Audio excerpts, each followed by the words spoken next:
భావి భారత ప్రధానిగా రాహుల్ గాంధీని చూడాలని ప్రజలందరూ కోరుకుంటున్నారని గుంటూరు డీసీసీ అధ్యక్షులు చిలక విజయ్ కుమార్ తెలిపారు.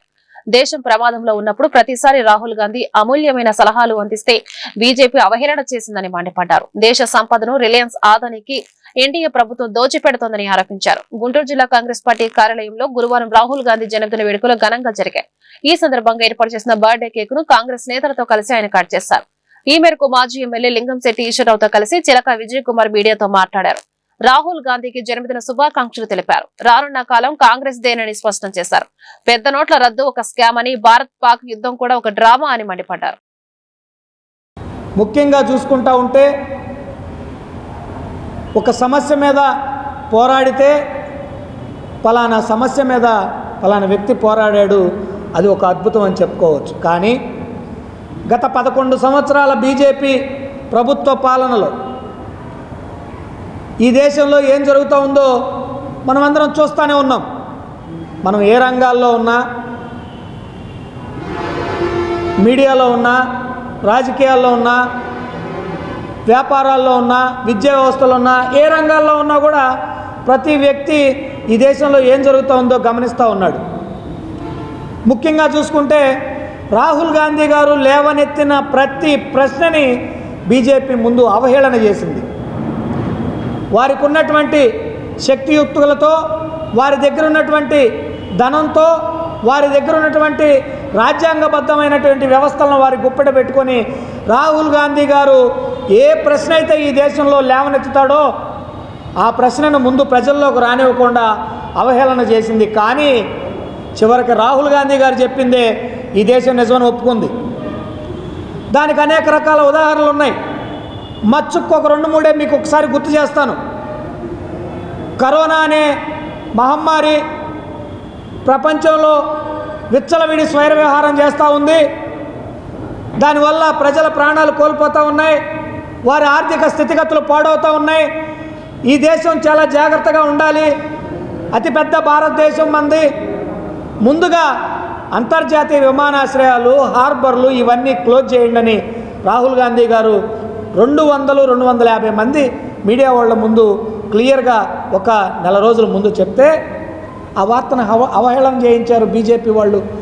వాళ్ళకున్న ఐటీ సెల్ బలంతో చాలా పేపర్లలో, న్యూస్ ఛానల్లో వాటిని రానివ్వలేదు, వాళ్ళని భయపెట్టి. చివరికి ఏం జరిగింది? అతి పవిత్రమని చెప్పే గంగా నదిలో శవాలు కుప్పలు తేలితే దిక్కులేదు. ఈ దేశంలో శవాల కుప్పలు తేలితే దిక్కులేదు. రాహుల్ గాంధీ గారు ముందే చెప్పాడు, ఆ రోజు అవహేళన చేశారే. చివరికి అదే జరిగింది కదా.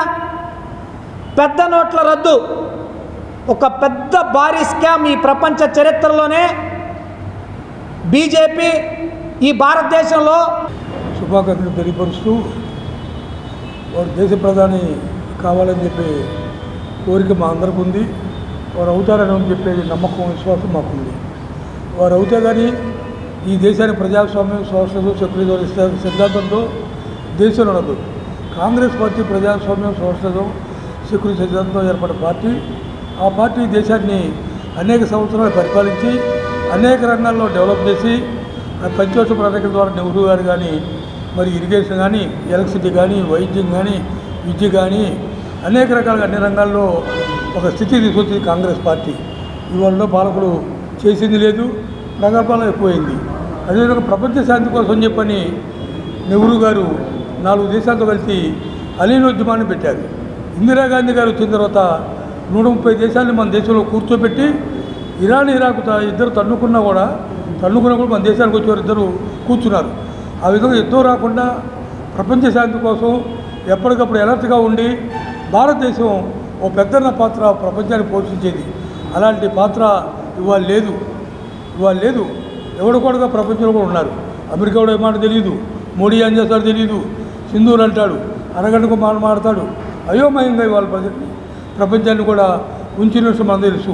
ఇందిరాగాంధీ ఆ రోజున మరి పాకిస్తాన్ మీద మరి జరుగుతున్న బంగ్లాదేశ్లో జరుగుతున్న కార్యక్రమాలు, కాంగ్రెస్ మన దేశాన్ని రావటం, వాళ్ళందరూ తీసుకునే శక్తి పాకిస్తాన్ లేకపోవటం, అప్పుడు వారు ప్రకటించి ప్రపంచ దేశాలు చెప్పి వారు ప్రకటించింది. బంగ్లాదేశ్ వేరు చేసింది. పాకిస్తాన్ లాహోర్ దాకా పోయింది. ఆక్రమించుకుంటాం, వాళ్ళకి తిండి పెట్టాలి మనం, ఎందుకని వదిలేసింది. ఆ విధంగా భిక్ష ఇచ్చాం మనం పాకిస్తాన్ గారు. ఇందిరాగాంధీ భిక్ష ఇస్తే పాకిస్తాన్ ఉంది. అలాంటి భిక్ష పాకిస్తాన్తో ఏదో పోరాడాను, ఏదో సింధూరు అని చెప్పి ఊరికి ప్రగల్భాలతో దానికి పెద్ద ఎత్తున ప్రచారం, ఊరేగింపులు, దీపాలు పట్టుకు అంతా అయోమయంగా ఉంది. కాంగ్రెస్ పార్టీ చేసింది ఈ దేశానికి కానీ ప్రపంచానికి కానీ మరులేని నెహ్రూ కుటుంబం కానీ, నెహ్రూ గారు కానీ, ఇందిరాగాంధీ గారు కానీ, రాజీవ్ గాంధీ గారని ప్రాణత్యాగం చేశారు. కార్యక్రమానికి అనగా భావి భారత ప్రధాని రాహుల్ గాంధీ గారి 54వ పుట్టినరోజు సందర్భంగా ఇచ్చేసినటువంటి పెద్దలందరికీ నమస్కారం.